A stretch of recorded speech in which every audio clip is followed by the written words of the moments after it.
A champion doesn't become a champion in the ring.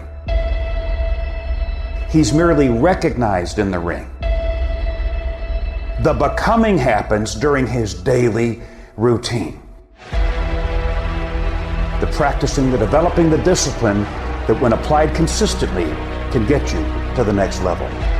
If you look at the true warriors of humanity, you look at the true empire builders, you look at the true titans who are constructing a better world, they're less about pleasure seeking because they understand that if you want to have a great life, a soaring life, look at what most people do and do the opposite. Growth comes through discomfort. You look at a great athlete, it's the way they show up in the championship game is simply how they showed up in the lonely light of the early hours at practice. To have the results only 5% of the population have, you've got to be willing to do the things that only 5% of the population are willing to do. When you live like this, when you get up early, when you go the extra mile, when you have painstaking attention to detail, when you honor your potential as a lifelong student, when you live by this white belt mentality, always thinking like a beginner, always learning, growing, expanding. When you live like this, when you devote yourself to your craft, when there's a sparkle in your eye to change the world and live your heroic potential, you'll be called a freak, an oddball, a misfit. But just remember this, if people don't misunderstand you, you're not playing at your personal genius. Where are the warriors that say, I'm gonna make a decision and I'm keeping it? And regardless of how you feel about it, it doesn't matter if the world is crumbling or down around you.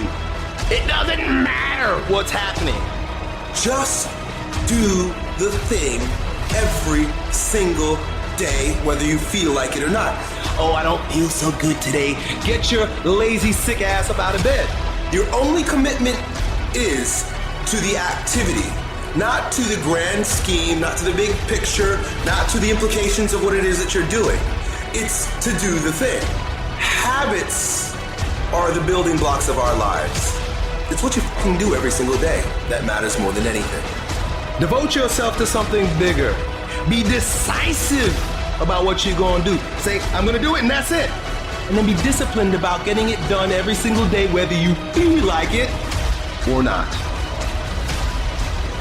When the going gets tough, quitting should never be an option. In every project, there's escape hatches. And if you don't bolt them closed when the going gets tough, boom, away you go.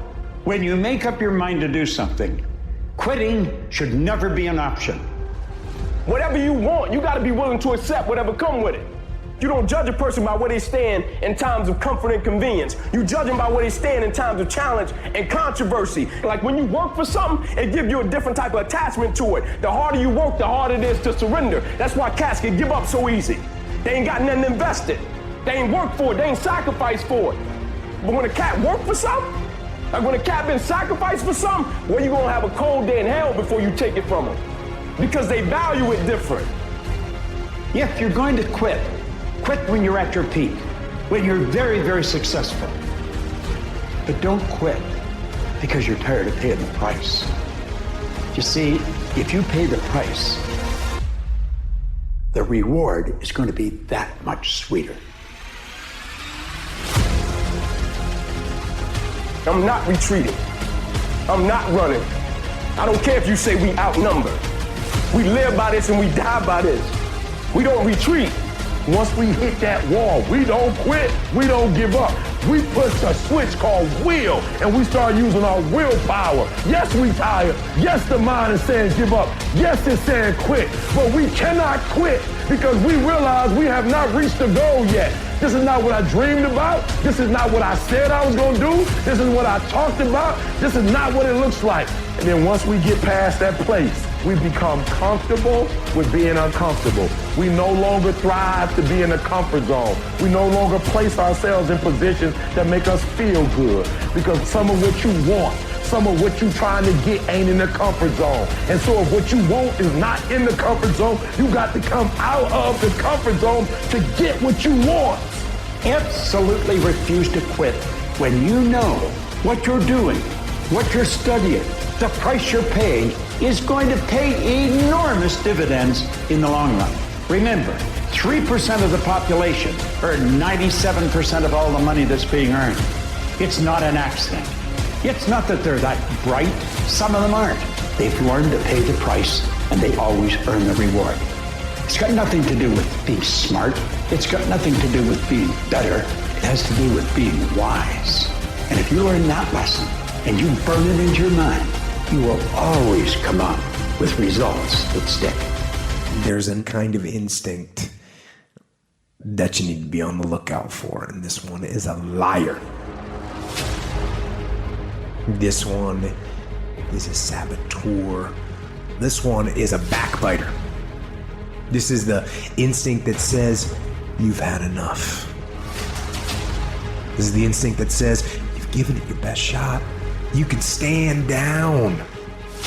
You can back off. You can take a knee. This is the instinct that says, it's okay to stop. It's okay to settle. It's okay to give up. You can rest now. That's the instinct, that's a defense mechanism. It wants to give you an out, a place to run to.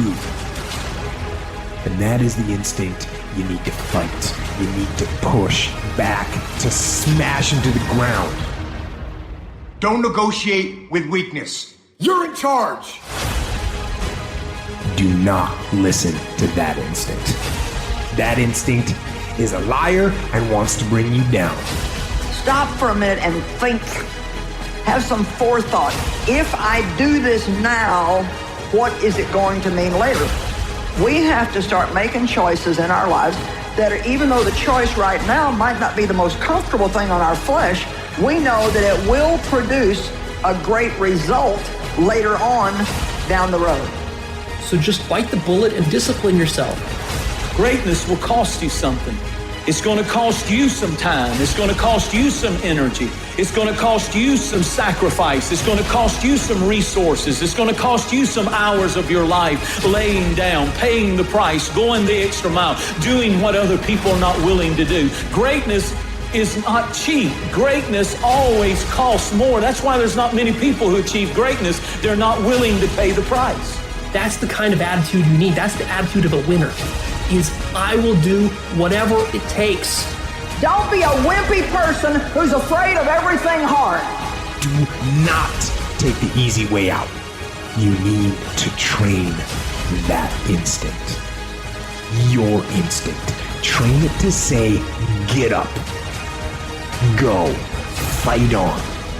And if that is what you become, if that becomes your gut instinct, you will overcome just about anything that stands in your path.